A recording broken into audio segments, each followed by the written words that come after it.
Il y a des gars, parce que je suis dans une école de futurs coachs sportifs, il y a des gars, à la pause, ils fument leur clope, quoi. Il n'y a qu'une seule médecine, c'est aider la personne qui en demande. Et Ouais, entre le changement d'heure et la météo, putain, c'est gavant. De plus, je rappelle, l'eau, ça sert aussi à fixer les vitamines hydrosolubles, donc les vitamines du groupe B et la vitamine C. Salut les Jujiteros, nous sommes de retour sur le Naturocast avec Nico. Salut Nico. salut Julius, salut tout le monde. Ça, Et ça, c'est ça parti, le fait, numéro euh, 17. Ça fait plaisir, Nico, de te voir parce que, comme on a pu le dire lors du dernier Naturocast, t'es hyper focus sur tes études, sur ce que tu fais. Et du coup, ben, je ne te vois même plus sur les réseaux sociaux et je viens d'apprendre qu'en fait, tu as même coupé l'appli Insta de ton téléphone, c'est ça? Ouais. Bah en fait, ouais, j'ai juste supprimé. Le compte n'est pas supprimé, mais l'appli est supprimée. J'ai vraiment plus rien à part WhatsApp. Donc Hyper voilà quoi. Ah focus. bon, ça m'arrive de temps en temps quand je m'emmerde, enfin quand je m'emmerde, de scroller sur YouTube Short du coup. Mais je veux dire, ouais, il n'y a plus Insta. Ça change d'ailleurs beaucoup le temps d'écran. Ouais, ça change Enfin, ton après, écran.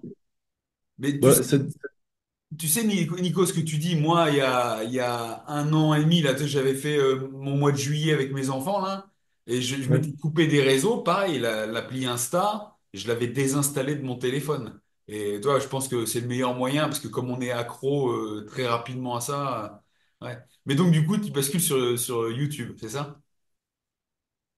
Ouais, alors j'ai toujours été un grand consommateur. J'aime bien regarder des vidéos YouTube qui me parlent, qui m'appellent avec des titres un peu accrocheurs ou des fois j'écoute des podcasts, tu vois. Mais non, grosso merdo, j'ai Insta, ça a dégagé, ça change pas mal de trucs parce que au final, je veux dire, c'est quand même un grand pourvoyeur de temps d'écran. Après, ça dépend si tu bosses avec, si tu bosses pas avec, ça dépend toujours la même chose, hein. On discutait du téléphone avec. Hier, je suis allé au resto avec ma sœur, on discutait du téléphone. Et il y avait un ancien, il disait. Enfin, à un moment donné, il était mal à acheter un téléphone juste pour appeler, quoi. Et je dis, c'est dommage parce qu'au final, c'est juste un outil, quoi. Ça dépend ce que tu en fais. Mais c'est vrai que de nos jours. Bon, Eh ben, de nos jours, je pense que la communication n'est plus que dans cet échange. Quand on parle de téléphone, je pense maintenant que les réseaux sociaux font vraiment partie de ces moyens de communication. ouais, Tu vois, il y a ce terme social dedans, même si c'est de la distance, même si c'est pas du concret.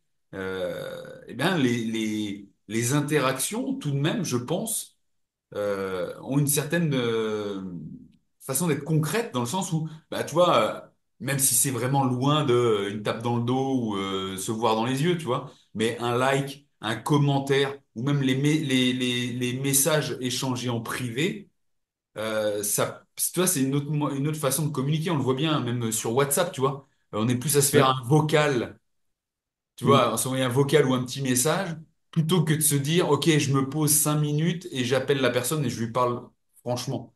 ouais, Tout ce qui, à mon avis, ce serait quand même la chose à faire plus humaine, mais dans les façons de communiquer actuellement, je pense que ben voilà, c'est cette évolution ou peut-être dévolution, ça dépend comment on considère la chose euh, sur la communication. ouais. Mais en réfléchissant, je pense que, en fait, la façon dont on utilise les réseaux, c'est juste l'image de la profondeur à laquelle nous on va. C'est-à-dire que, regarde, moi j'ai déjà eu des discussions de fou avec Axel, enfin, en chair et en os. Avec toi, je t'ai contacté sur les réseaux. Je veux dire, si tu partages comme Pierre Dufraisse, tu vois, il partage des trucs, des questionnements, des entraînements, etc. Je trouve que dans ce sens-là, partager et échanger sur les réseaux, c'est bénéfique, tu vois. Et en fait, la façon dont les jeunes l'utilisent, enfin les jeunes, tiens, je parle comme un vieux con, mais la façon dont les jeunes l'utilisent, dont nous, on peut l'utiliser aussi, ça reflète juste l'image de comment est-ce que nous, on est avec nous-mêmes et avec les autres. Et je pense que, en fait, il y a comment je pourrais dire ça? Il y a une superficialité ambiante, tu vois, où au final, on rentre plus dans les sujets en profondeur. On est juste à la télé à regarder. Enfin, tu vois ce que je veux dire? On est juste superficiel et du coup, ben, notre vie, c'est à l'image de ce qu'on fait, quoi. Ouais. C'est que quand je recoupe, je rebondis sur ce que tu dis là, sur l'histoire de manque de profondeur dans la communication, ne serait-ce que par la profondeur de l'écoute ou de la lecture. Ouais, Tu sais, moi je vois sur les statistiques, tu vois, des vidéos que je peux faire, même sur des vidéos de 10 minutes sur YouTube, qui sont relativement courtes, on va dire 10 minutes, c'est relativement court, mais déjà on sait que maintenant c'est long. Eh bien, vraiment pour accrocher, c'est dur, quoi. ouais, Moi, je vois la meilleure vidéo que j'ai fait dernièrement qui dure 10 minutes. Ben, en fait, le temps de visionnage, c'est moyen, c'est 3 minutes 18. ouais, Tu vois? Sinon, c'est 1 minute 30 quoi. 1 minute 30. Et en fait, ça voudrait dire qu'il faut, si on veut s'aligner là-dessus, il faudrait faire des vidéos d'1 minute 30. En fait, en finale, comme tu le dis, en 1 minute 30, t'as pas le temps d'approfondir les choses. Tu vois, même en 10 minutes, on égratigne quelques sujets, mais 1 minute 30, tu n'as le temps de rien, quoi. Ça rejoint, ouais, c'est vrai, un petit peu cette dégradation du niveau global façon TikTok euh, ouais, ou short, qui est aussi imposé par les réseaux sociaux. Tu vois, ouais, un réel sur un Reels, je sais pas comment on appelle ça, sur Instagram, c'est 1 minute, je crois. Sur les shorts sur YouTube, c'est à peine plus longtemps. Tu vois, ouais. c'est vraiment toujours des trucs conditionnés par le moyen, par le support, quel qu'il soit, et qui fait que je pense ça nous envoie dans cette direction de manque d'approfondissement. Ouais, C'est non, c'est abusé. malheureux, c'est à la fois malheureux, mais j'ai envie de dire, adaptons-nous et trouvons le moyen de synthétiser nos messages, faire de la vulgarisation, tu vois, à outrance. Alors, je sais pas si c'est bien ou mauvais, hein, mais pour que le message soit synthétisé, simplifié et soit enseigné en 1 minute 30, un peu comme on le Ouais, ferait avec des enfants, tu vois. Quand tu commences à expliquer un sujet à un gamin, tu sais que son niveau d'attention, il est assez réduit et que il faut faire très simple pour lui expliquer. Je pense que maintenant, à part les auditeurs et qui nous regardent, que nous valorisons grandement, je pense qu'il y a... Voilà, merci à vous. Euh, je pense que maintenant, le niveau moyen, c'est le niveau Q8, CM1, à qui il faut raconter les choses très simplement pour qu'ils comprennent. ouais. Et Et déjà, après, s'ils il y sont a sur aussi, là à nous écouter, nous ou quelqu'un d'autre, c'est qu'ils ont cette volonté au moins d'essayer d'écouter, je crois. ouais. Après, il y a aussi toute la question de comment est-ce que moi j'amène les choses, comment est-ce que je peux m'améliorer pour capter l'attention. Il y a un peu tout le côté storytelling, tu vois. Il y a ça, il y a est-ce que les sujets que j'aborde peuvent intéresser. Enfin, moi j'ai toujours été admiratif des profs qui réussissent à capter ton attention. Je me rappelle, on avait un prof de fou en cours d'histoire géo. Enfin, on avait deux, trois profs comme ça qui sortaient du truc. Enfin, j'avais moi. Et je trouve ça abusé, quoi. Au final, c'est juste la façon dont tu racontes les histoires. Il y avait un mec à l'époque, à l'anniversaire de ma cousine, je me rappellerai, on était gosses, et en fait, il préparait le concours de GIGN. Il voulait faire GIGN, donc il préparait son concours. Et en fait, pendant l'anniversaire, un samedi soir, donc t'imagines, je crois qu'elle avait 18 ans, nous on avait 8 ans, 9 ans, tu vois. Et du coup, il a réussi à avoir tous les gosses autour de lui parce qu'il racontait les histoires. Tu vois, moi je trouve ça dingue. Et au final, c'est juste ça, quoi. Ouais. Aussi, ça joue. Mais c'est clair que la capacité d'attention joue pas en la faveur de celui qui parle. Ouais. Mais Toujours ouais. sur cette attention, Nico, comme tu as décroché justement des réseaux là pendant un temps pour te focaliser à fond sur les études, est-ce que tu vois le fruit de tout ça? Est-ce que tu vois les résultats, que le fait que tu te concentres vraiment sur les études, ça porte ses fruits? Bah, ça fait que un mois et demi, je sais même plus combien de temps. Ouais, c'est Pour ça. l'instant, ouais, pour l'instant, j'ai pas les. Enfin, si tu veux, j'ai pas pris de mesure, j'ai pas moyen de mesure objectif, on va dire. Mais, euh, mais c'est clair que quand je suis avec enfin, quand je suis avec même quand je suis en cours ou que je suis dans le train, etc., tu vois, j'écoute plus des podcasts.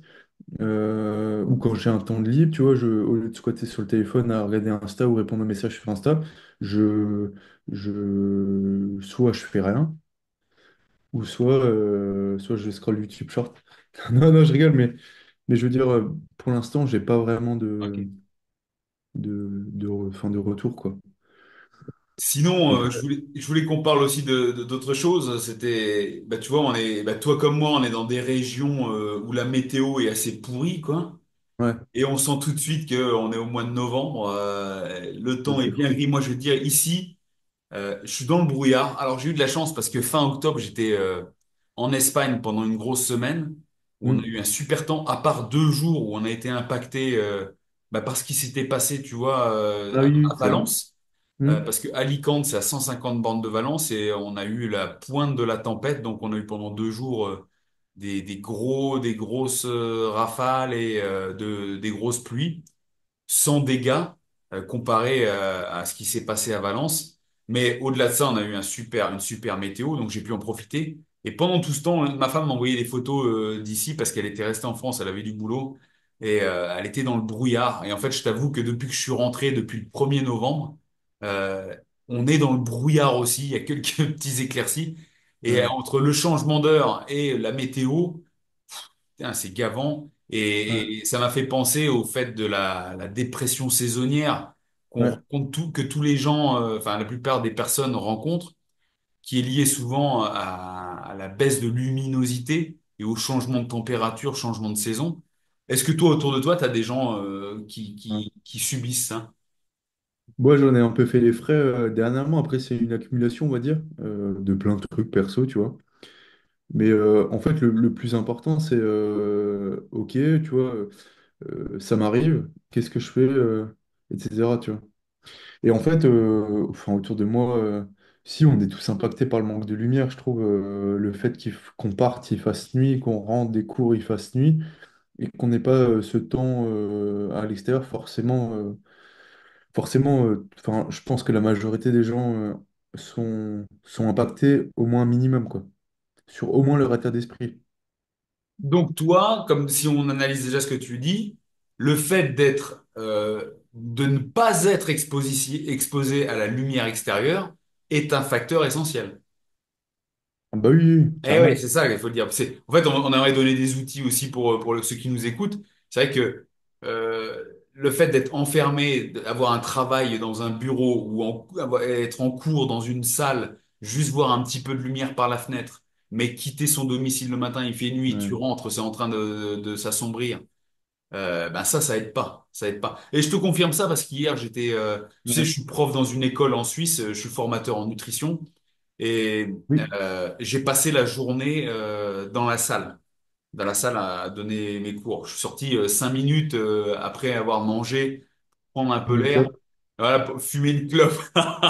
Mais attends, tu dis ça, on déconne, mais il y a des gars, parce que je suis dans une école de futurs coachs sportifs, il y a des gars, à la pause, ils fument leur clope, quoi. Ah ouais, Ouais, non, mais moi je suis sur le cul, hein, je suis sur le cul, hein. On est mal, on est mal. Mais, donc pour te dire, ouais, je suis parti, il faisait nuit, je suis rentré, et pareil, c'était en train de s'assombrir, et j'ai passé ma journée enfermé. Quand je suis rentré hier soir, moi la seule chose que j'avais envie de faire, c'était d'aller déjà dehors et marcher, tu vois, prendre l'air. ouais, Donc déjà, si vous avez un petit peu la tête dans la dépression, début de dépression où ça va pas, essayez de voir la lumière du jour et essayez de marcher, quoi. Essayez de marcher. T'as autre chose à dire? non, tu connais Luminette? Luminette, dis-moi tout. Attends, 2 secondes, je te montre. Ah, c'est la luminothérapie, je crois. Alors, il y a mon pote Rudy Koya qui en avait une belle chez lui, là. Je crois que tous les matins, il fait ses vidéos et il a sa grosse lumière de luminothérapie face à lui. Luminette. Alors, Luminette, vas-y. Alors, ça, c'est pour ceux Tu connais pas? qui nous regardent sur YouTube. Euh, En fait, c'est des lunettes. Et du coup, Ouais. tu peux te brosser les dents en même temps que tu te manges la lumière. Tu l'allumes, là. C'est du biohacking, là. Ouais. Ah, Quel est le principe batterie. en fait? Mais en gros, c'est de la luminothérapie, mais tu as la lumière dans les yeux et ça t'évite de squatter à 2 centimètres du bordel, tu vois. Et du coup, Ouais, t'as ça. Moi, j'ai niqué la batterie. t'as la classe hein, quand tu le portes. Moi, Olivier. Ouais, bah, en fait, c'est cool parce que tu peux te brosser les dents le matin. Et Tu te brosses les dents, tu bois ton café ou ta tisane, tu vois. Et du coup, c'est de la luminothérapie portable et c'est direct au niveau des yeux. ouais, C'est Jack qui en avait parlé, je crois, qui de ça? lunettes. Jack Tim. Ah, Tu sais, de Jack. Jack Steve. Ah, je l'ai rencontré en vrai d'ailleurs au festival Limitless. Quelqu'un de très très sympa, il est authentique. Ouais, En fait, quand tu le vois sur ses vidéos sur YouTube, bah, il est pareil dans la vraie vie, quoi. Et tu ouais, parles vraiment librement avec lui. Il m'a présenté sa femme, son fils. On a vraiment sympathisé. C'est vraiment cool. Mais ouais, il est pour cool, Jack. revenir sur les luminettes, Luminettes, c'est la marque. Ouais. Tu peux trouver Ouais. ça où? Moi, je les avais achetés sur le net et On bah, mettra le j'avais un lien en peu dessous de la vidéo. Ouais, je On te le mettra le balancerai. lien sous la vidéo. Mais en Et fait, je me rappelle pourquoi faire ça, c'est parce qu'en fait, on sait, et c'est prouvé apparemment scientifiquement, hein, que l'exposition à la lumière intense dès le réveil permet de caler les rythmes circadiens. Et déjà, mm, voilà, déjà rien que pour ça. Et après, on sait que cette luminosité est très très importante, puisque c'est une porte d'entrée pour le cerveau, pour la régulation au niveau hormonal et en neuromédiateur. Et donc que ça joue sur aussi votre sensation, sur vos sentiments, vos sensations de bien-être. Et c'est équilibrant pour l'organisme, surtout à cette période très grise pour la plupart des Français. ouais. C'est ça, et puis en fait, il suffit juste de constater. Le matin, vous ouvrez les volets, il y a un soleil irradiant avec un ciel bleu à 8 heures du mat.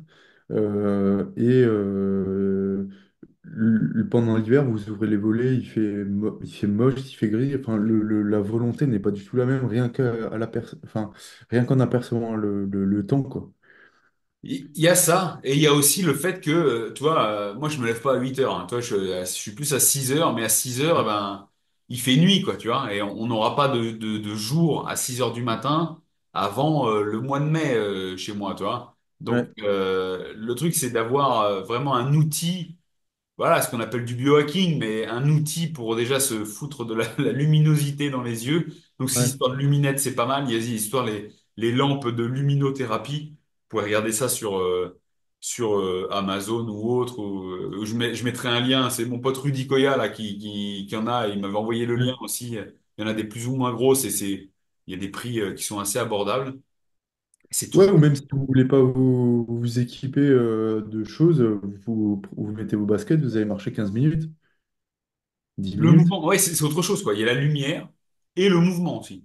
Ouais, ouais, Le mouvement dans la gestion de l'humeur, c'est aussi important.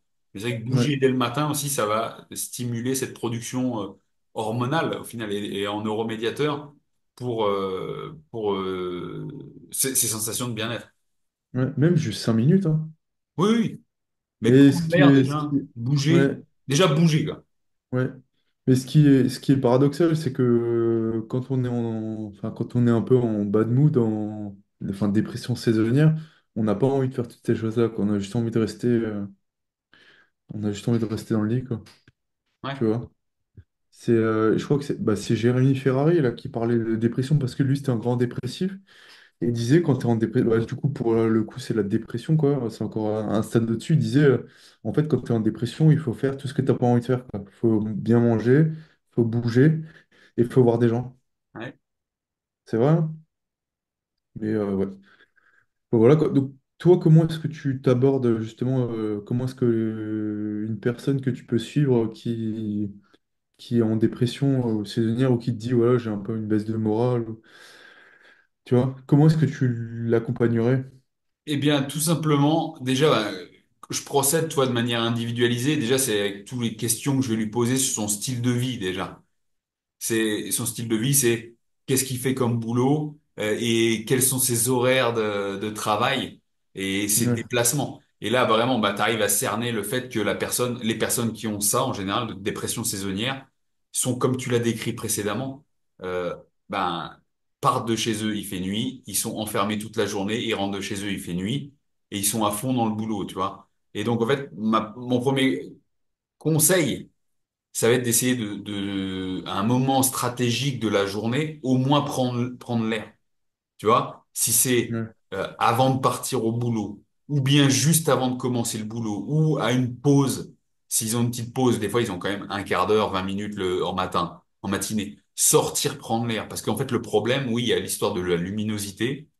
Ça, on n'y peut rien par rapport au soleil, des fois. Mais déjà, rien que prendre l'air. Des fois, comment dire, on se complaît dans notre rythme et on ne perçoit pas peut-être les petites ouvertures, les petites fenêtres de décompression qui sont très courtes, hein, un quart d'heure, 20 minutes, juste pour, OK, on descend les marches, on va dehors, on fait le tour du pâté de maison, même si ce n'est rien de passionnant, on aimerait plutôt traîner la machine à café avec les collègues et à baver sur le dos des autres, mais en fait, Mhm. juste aller prendre un peu l'air, déjà, ça pourrait faire du bien. Donc déjà, identifier le moment de la journée où c'est faisable. Deux, le faire. Passage à l'action. Ça, pareil, avant le repas du midi, après le repas, pareil, le soir, avant de rentrer. Je sais que c'est toujours tendu pour les gens, mais en fait, j'ai envie de dire, quand ça ne va pas, bah, c'est là où il faut quand même, bah, comme tu disais, hein, c'est quand on va pas bien, il faut faire des choses qu'on n'a pas envie de faire. Mais c'est quand ça ne va pas, t'es dans un extrême, tu vois. Quand t'es en état de dépression, t'es dans un Ouais. extrême. Mais il faut quand même aller vers l'autre extrême pour au final comprendre qu'on va s'équilibrer. Donc, ok, ça peut paraître extrême d'aller marcher après son repas du soir, tu vois. Mais si c'est le moment de la journée et le seul moment de la journée pour le faire, eh bien, autant le faire. Donc, j'identifierai les moments où on peut sortir et je convierai les gens à sortir. Deux, profiter du week-end. Souvent, les gens se disent, bah non, j'ai bossé toute la semaine, donc le week-end, je fais rien. Et Ouais. au final, les gens ne font rien. Ils sont chez eux, amorphes, euh, sur leur canapé ou enfermés dans leur maison, peut-être à recevoir des amis ou autres, mais ils vont pas en profiter pour sortir plus. Tu vois? Donc en fait, ce week-end qui pourrait être régénérateur, rééquilibrant, même si ça n'est que 2 jours, eh bien, ils n'en profitent pas. Et Ouais. après, il faut pas s'étonner non plus. Il faut prendre ses responsabilités au final, hein. Euh, faut se dire, OK, je suis enfermé toute la semaine eh bien, je vais peut-être passer tout le week-end dehors, ou je vais au moins passer un bon bout de temps dehors, pas forcément faire du sport, mais aller faire un peu de jardin, aller se balader, se promener avec sa femme, ses gamins, ou voilà, tout simplement aller bouquiner dehors pour prendre de la luminosité, prendre de la lumière. Ça, c'est les premières choses que je viendrais conseiller aux personnes. La deuxième chose, c'est m'assurer qu'il y ait une bonne hydratation. Pourquoi? Pourquoi c'est important? Parce que souvent, tu vois, on passe de l'été à l'automne, automne-hiver, et en fait, les gens vont plus facilement boire, on le sait, l'été parce qu'il fait plus chaud. Mais quand on arrive en période plus froide, les gens boivent moins en général. Et ce que je rappelle tout le temps, c'est que l'eau est un élément constitutif de notre organisme. En tant qu'adulte, on est fait à 60-70% d'eau, et que dès qu'il manque un élément constitutif de notre organisme, notre corps fonctionnera moins bien. Faut pas oublier que notre cerveau est fait quand même d'eau, entre autres. Il y a besoin d'eau. Nos cellules ont besoin d'eau. Et donc forcément, cet élément, s'il se retrouve euh, incomplet, notre corps fonctionnera moins bien. Et donc ça peut engendrer une détresse physiologique, donc un stress physiologique qui vient rajouter au stress psychologique, au stress mental. Et donc, du coup, ben, on vient déséquilibrer encore l'organisme. De plus, je rappelle, l'eau, ça sert aussi à fixer les vitamines hydrosolubles, donc les vitamines du groupe B et la vitamine C. Voilà. Les vitamines du groupe B qui servent à produire de l'énergie à partir de nos protéines, glucides et lipides, et qui sont aussi régulateurs du système nerveux, donc qui participent justement aussi à cette gestion du stress.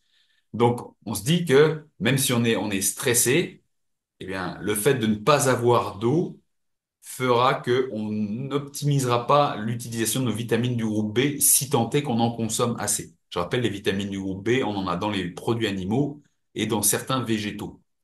Voilà. Donc déjà aussi pour l'eau. Et après, on peut faire une dérive aussi sur la vitamine C, qui est antioxydante et aussi pro-immunitaire, la vitamine C. Parce qu'on sait que tout état dépressif, si c'est en plus c'est corrélé avec une dégradation de la météo, ça mène vers une dépression donc immunitaire et donc une potentielle maladie, les pathologies, maladies hivernales. Donc voilà, d'où pourquoi je m'attarde aussi sur la qualité de l'hydratation. Quelle quantité d'eau boivent les gens?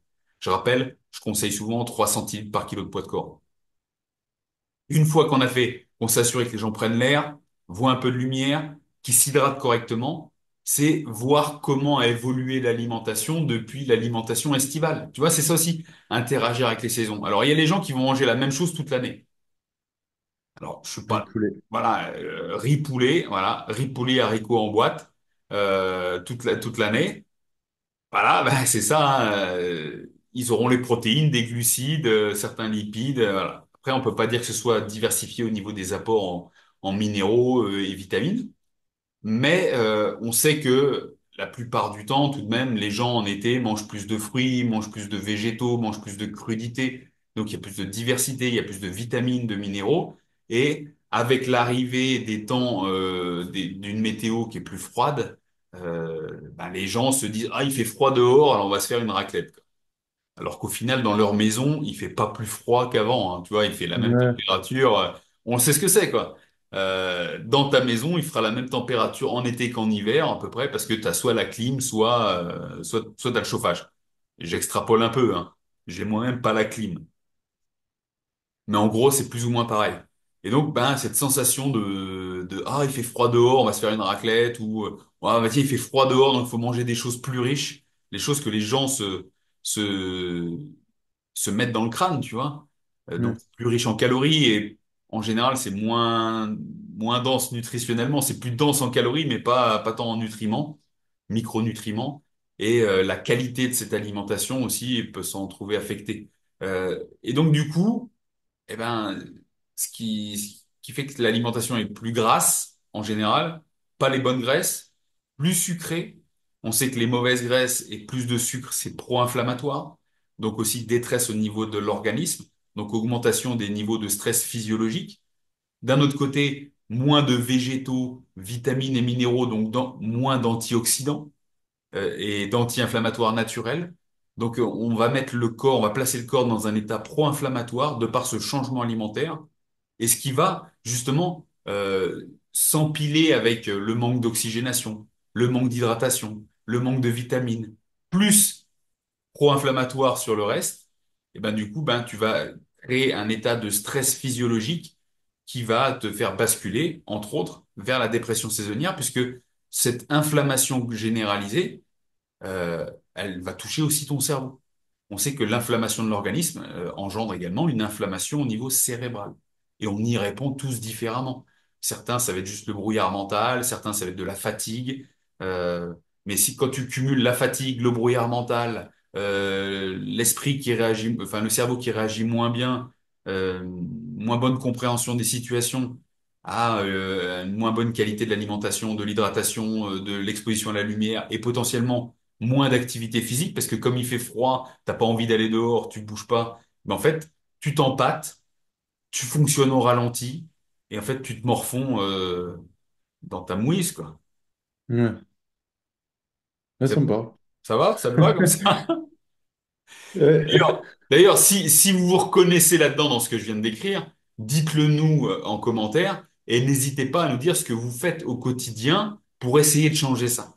Pour donner si vous avez réussi à changer, et si vous n'aviez pas ces clés, bah, reprenez ce que j'ai dit, vous mettez pause, vous revenez 5 minutes avant, vous réécoutez, vous mettez ça en place. Et après, vous revenez dans la vidéo, vous mettez en commentaire, ouais, c'est vrai, ça fonctionne. Il faut commencer petit à petit, quoi. L'erreur, ça peut être de vouloir tout changer d'un coup. Et du coup, bah forcément, il y a beaucoup à faire. Donc, on peut être frileux, quoi. Bah, on peut être frileux mais c'est ça, même petit à petit, ça veut pas dire juste une seule chose à la fois, ça peut dire faire tout d'un coup, mais par petites doses. Ça veut dire à partir d'aujourd'hui, vous pouvez commencer à sortir juste 5 minutes dehors, boire une tasse d'eau en plus et intégrer une portion de légumes en plus. Déjà rien que ça. Voilà. Ouais. Et déjà rien que ça, déjà, vous allez voir, ça peut peut-être vous changer la vie et vous dire, OK, ben, ce week-end, je vais marcher un petit peu plus, quoi. Voilà. Mais je voudrais qu'on rebondisse sur quelque chose aussi. Tu vois, on a parlé de dépression saisonnière ou pas, hein, tu vois, dépression globale. Hein. Tu sais, en Norvège, on sait Mm. que, toi, je reviens sur la luminosité, mais en Norvège, là, je crois pas qu'à partir de maintenant, début novembre jusqu'à début janvier, ils ne voient plus le jour. Tu vois, ils sont dans le noir complet. Et il s'était rendu compte que ben, ça engendrait des carences de vitamine D par le manque d'exposition solaire et que du coup, la vitamine D, elle est carrément remboursée par la sécurité sociale en Norvège parce qu'ils se sont rendus compte que cette carence en vitamine D engendrait aussi une augmentation des taux de suicide Ouais. en Norvège. Tu vois? Et je rappelle, la vitamine D, ça n'est pas que maintenant avec des compléments et des gouttes. L'accumulation de vitamine D dans l'organisme, elle commence depuis le mois d'avril et notre propre exposition au soleil, pas derrière une vitre, en plein soleil, et pas juste le petit visage. C'est le torse, le dos, les jambes. Bien évidemment, c'est le faire progressivement, hein, parce que même si on a une peau sensible, on peut tout de même s'exposer au soleil, à raison de quelques minutes seulement. Hein. On n'est pas obligé de faire 30 minutes, 1 heure et de se cramer. Le but n'est pas là. Si c'est cramé, c'est qu'on allait trop loin. Mais ce cumul de vitamine D, il commence en amont.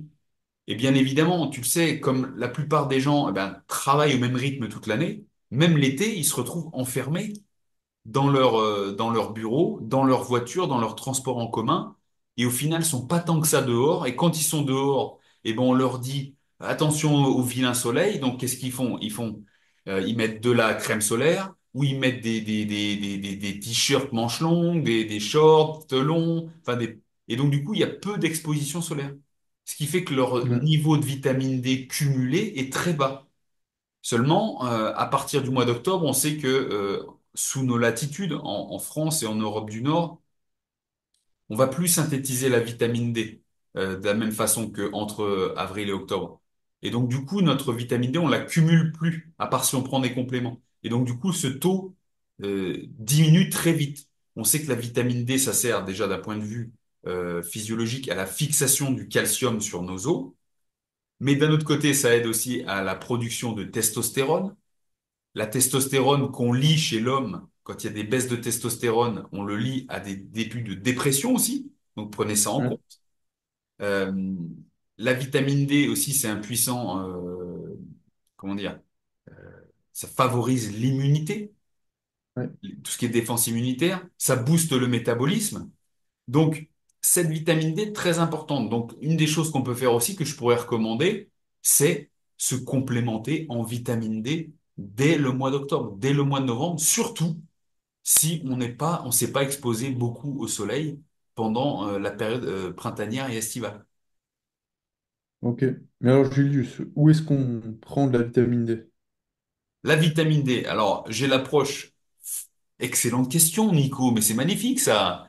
Je me mets à la On a place des drillé auditeurs. ça, on a drillé. La vitamine D, déjà d'un point de vue alimentaire, c'est assez difficile de s'en procurer. Mais on peut en trouver dans le foie de morue, l'huile de foie de morue un petit peu, euh, et dans certains poissons gras, mais à faible dose.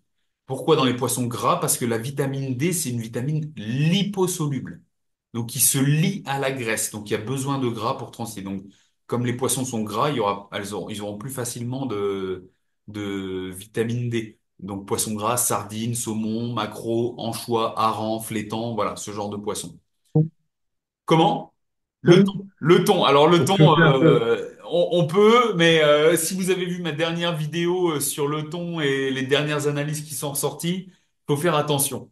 Mais donc il y a les poissons gras et on en trouve aussi dans les champignons. On trouve un peu de vitamine D dans les champignons. Alors bien évidemment, ça dépend quels champignons. Je peux pas vous dire lesquels en contiennent le plus et tout. Mais déjà, si vous mangez des champignons frais, même cuits, légèrement cuits, vous aurez un petit peu de vitamine D. Sinon, après, c'est l'exposition solaire, ben, en temps voulu, donc d'avril à octobre. Sinon, après, c'est les compléments, quoi. Compléments sous forme huileuse. Il y en a qui vendent ça en comprimé, je crois, mais sinon, c'est souvent sous forme huileuse parce que je l'ai dit, c'est une vitamine liposoluble. Et donc souvent, on la lie à une source de matière grasse. C'est pour ça que c'est sous forme de gouttes.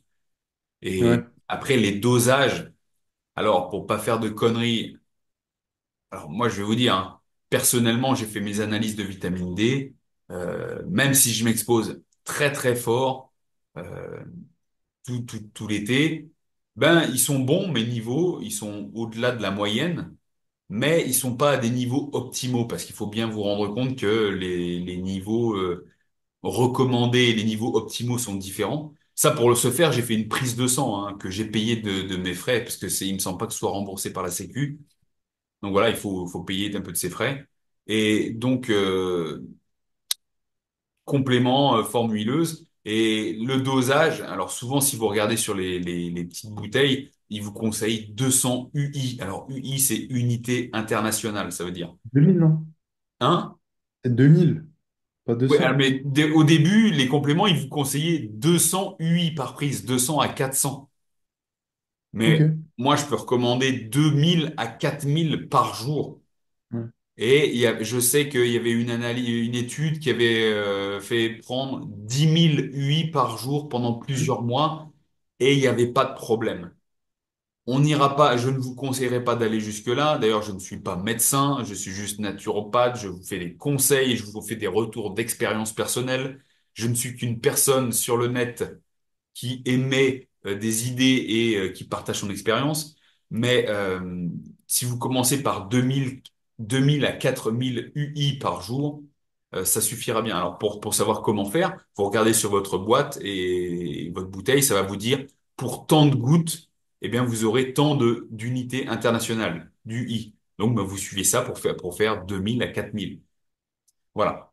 Après, il faut bien se dire une chose, c'est pas parce qu'on prend un complément de vitamine D ou c'est pas parce qu'on s'expose bien au soleil que forcément on va bien assimiler cette vitamine D. Puisque le processus de synthétisation ou synthèse de la vitamine D dans l'organisme, c'est pas simplement le soleil tape sur ma peau et j'ai de la vitamine D. Non. Ça passe par la santé du foie, la santé des reins, et c'est ça, en fait, qui va déterminer votre propre capacité à synthétiser cette vitamine D. C'est pour ça que moi, je sais que personnellement, j'ai fait des analyses génétiques et je sais qu'au niveau du foie, j'ai quelque chose qui fait que ça fonctionne pas bien. Et c'est pour ça que quand je corrèle avec mes niveaux de vitamine D, je me dis, ben, c'est pas normal, je devrais avoir plus de vitamine D. Donc, je mets ça en corrélation avec la santé de mon foie et potentiellement de mes reins qui, eux, n'auraient pas de problème, apparemment. Donc voilà. Donc, c'est aussi se dire, qu'est-ce que je dois faire en amont pour bien synthétiser la vitamine D? Ben, c'est avoir un foie en bon état de fonctionnement. Donc, déjà, c'est-à-dire, qu'est-ce que je fais pour ne pas lui nuire? Qu'est-ce que je fais pour le nettoyer, si tant est qu'on peut se le nettoyer? Je rappelle, hein, le foie, il se détoxifie de lui-même. Hmm. Mais on peut toujours lui filer un coup de main pour qu'il fasse un peu mieux le boulot, bien évidemment. C'est comme votre terrasse. Vous pouvez nettoyer votre terrasse avec un jet. Par contre, si votre voisin vous prête son Karcher, bah, ça va mieux nettoyer la terrasse. Donc, des fois, faire des petites cures de plantes pour assister votre foie et vos reins, ça peut être pertinent. Euh, Si on prend la saison actuelle, où on est en novembre 2024 au jour de la vidéo, moi, j'irais pour le foie, hein, radis noir, du radis noir, par exemple. Quelque chose qui est bon, qui est de saison. Alors, pas forcément manger du radis noir, mais un extrait de radis noir, qui sera beaucoup plus puissant. Parce que manger le radis noir tout seul, si vous voulez un impact sur le foie réel, je peux vous dire, faudrait en manger des kilos et des kilos, et c'est pas possible. C'est pas possible. Donc, un complément de radis noir, vous achetez ça sous ampoule. Je crois que ça coûte 9 euros pour 3 semaines de cure. C'est que de l'extrait de radis noir et ça fera bien le travail. Toi, tu ferais quoi, Nico, toi? Par rapport à ce manque de vitamine D, Ouais, bah, t'as tout dit, je crois, hein. T'as fait le débroussaillage, hein. ouais. Euh, Le but, c'est de euh, débroussailler. ouais. Non, mais en vrai, oui, je pense qu'un complément alimentaire, comme tu dis, c'est pour venir soutenir déjà une direction qu'on prend. C'est vrai que à choisir entre juste prendre de la vitamine D en complément, ou aller sortir marcher 3 fois 5 minutes dans la journée, je pense qu'il est plus intéressant déjà de faire 3 fois 5 minutes, tu vois, de marche. Et c'est souvent le problème, tu vois, c'est que on se dit, vas-y, je vais prendre du curcuma, c'est anti-inflammatoire. Mais en fait, si tu arrêtes enfin, si tu prends conscience et tu changes les mauvaises, entre guillemets, habitudes, ce sera beaucoup plus bénéfique que si tu bouffes du curcuma, quoi. Sachant que le Donc, je pense curcuma, que sachant que le curcuma, faut en bouffer des sacrées quantités pour que ça ait vraiment ouais, un réel impact anti-inflammatoire. ou des extraits, tu vois. Je veux dire, Ouais. si tu prends tes pilules anti-inflammatoires à la curcumine et à la pipérine, là, enfin au poivre, tu te dis, vas-y, c'est bon, c'est réglé. Et à côté de ça, tu fumes, tu dors pas. Tu vois ce que je veux dire? En fait, les compléments alimentaires, pour moi, c'est vraiment la base enfin, la pointe de la pyramide. On est Je, d'accord. C'est ce que ouais, je donc, rappelle tout le temps, hein. Ça ouais, doit venir soutenir un style de vie.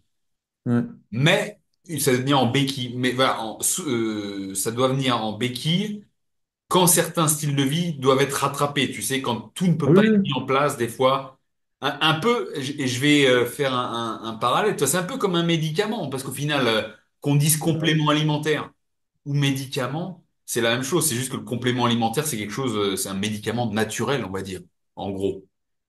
Tu vois enfin, ouais, tu comprends ce que je veux dire? oui, Il y a pas la chimie qui va avec, mais ni même l'efficacité. Faut être d'accord, hein, pour pallier un symptôme, on sait très bien tous les deux que la chimie a des résultats très puissants et très rapides, mais à quel prix? Tu vois, en termes d'effets secondaires, en termes de dépendance potentiellement, et euh, ce que ça peut induire derrière. C'est un masquant très puissant. Mais le complément alimentaire, c'est quelque chose que je pense naturel, que ce soit du magnésium ou certaines plantes ou d'autres minéraux, qui vont venir recharger ton organisme, alors qu'un médicament, potentiellement, ça va être un masquant ou un pansement. Je sais pas ouais. si je me suis bien exprimé ou si ça te parle, ça. Ouais, ça me parle. D'ailleurs, je serais curieux d'avoir l'étymologie du mot médicament. On va se Ça pencher m'intéresse. là-dessus. Hein? On va se pencher là-dessus. Ouais. Mais j'aime beaucoup revenir, tu vois, à la source. Enfin, l'étymologie, je trouve ça vraiment, ça peut donner du sens en plus, tu vois. Ben, Parce qu'on mais je crois que ça vient de soigner, hein, tu vois. En latin, naturae medicatrix, la nature guérisseuse, tu vois. ok, ouais. Donc Euh, au final, des médicaments, enfin, il y en a plein, quoi. Et c'est ouais, pas voilà. forcément issu de l'industrie pharmaco, tu vois. Médicament, c'est quelque chose, c'est un mot que je pense qu'on a attribué à toute cette chimie au final, tu vois. Ouais, Mais à la base, je pense que c'était quelque chose qui venait soigner, guérir un symptôme ou aider un symptôme, tu vois, principalement. ouais, Faut pas oublier ça, hein, euh, tu sais, souvent au début, quand j'ai commencé en tant que naturopathe, il y en a qui venaient me voir en me disant, ouais, j'ai plus confiance aux médecins, je vais voir un naturopathe et tout. Et en fait, ils agissaient tout de même comme un patient de médecin. Tu vois, ils ouais. voulaient partir de la séance avec leur liste de médicaments naturels. Tu vois ce que je veux dire? Ah, de compléments, Et j'ai dit, mais dans la logique naturopathique, ouais. et même je dirais plus dans la logique hygiéniste, c'est agir d'abord sur notre style de vie avant de commencer à prendre quoi que ce soit. Tu vois. Ouais, ouais. Oui, c'est ça. Ouais. Mais les Et gens, puis, ils sont encore formatés sur sur ce schéma. Aller voir un professionnel de santé ou un praticien et repartir avec une liste de médicaments à prendre, ouais, à acheter, en pensant que ça va être la solution miracle. Et donc reléguer l'action sur la béquille, tu vois, et non pas sur moi-même, sur nous-mêmes. Parce que nous sommes nous-mêmes notre propre médecin au final, tu vois. Ce sont nos actions qui vont nous mener vers nos résultats. ouais. Si Je on suis d'accord avec attend toi, ouais. juste le travail de ce qui vient de l'extérieur, au final, rien n'est fait en profondeur. Ouais. Oui, et puis en fait, enfin, j'ai envie de remettre au clair quelque chose qui me tient à cœur, c'est que, enfin, il faut arrêter ces guerres de chapelle. Je trouve que tu vois, entre l'ostéo, le kiné, le médecin, le naturo, etc. En fait, c'est un travail complémentaire autour du patient et je trouve que à partir du moment où on prendra conscience que toutes ces, toutes ces disciplines-là, elles sont faites pour aider au final le patient, enfin, je dis patient en tant qu'ostéo, quoi, enfin, étudiant, en naturo, on dit client, mais je veux dire, ouais, je disais, il n'y a qu'une seule médecine, c'est aider, aider la personne qui est en demande. Et en fait, le reste, c'est enfin, c'est des outils, quoi. Tu vois, c'est des outils, autant, je sais pas moi, euh, le mec, il est diabétique, il fait une hyperglycémie de ouf. Le problème, c'est que s'il n'est pas pris en charge immédiatement, tu peux prendre merde, l'extrait de riz rouge et enfin, tous ces trucs-là. Le mec, il va crever, tu vois, il va faire un coma diabétique et terminé. Et je trouve que, en fait, c'est juste des outils et on doit les utiliser de manière intelligente pour pouvoir aider au mieux la personne, tu vois. Je veux dire, je sais pas moi, comment je pourrais dire ça? Tu vois, genre, je suis un arrêt cardiaque, un infarctus du myocarde. Je veux dire, j'ai beau faire une séance de respi pour me calmer prendre des vasodilatateurs, tu vois, naturels, respirer par le nez pour produire l'oxyde nitrique, tu vas rester sur le caillou, tu vois. Genre, moi, j'ai fait un AVC cet été. J'aurais pu respirer pour me calmer pendant des heures. Ça aurait pas changé grand-chose, tu vois. En fait, je trouve c'est con de penser ouais, la médecine va répondre à tout, ouais, la naturopathie va répondre à tout, ouais, l'ostéopathie va répondre à tout, ouais, la kiné va répondre à tout. Moi, je trouve ça dommage, alors qu'au final, si on se mettait tous ensemble autour de l'objectif commun, aider la personne qui est en demande, ça serait tellement mieux. Tu vois ce que je veux dire? Ça doit être complémentaire pour moi. Et c'est complémentaire. Je sais plus qui disait ça.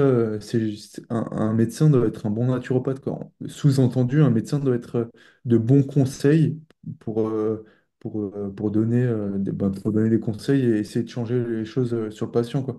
Et en fait, ça doit être à tous les plans. Mais après, ça, c'est ma vision. Mais je pense que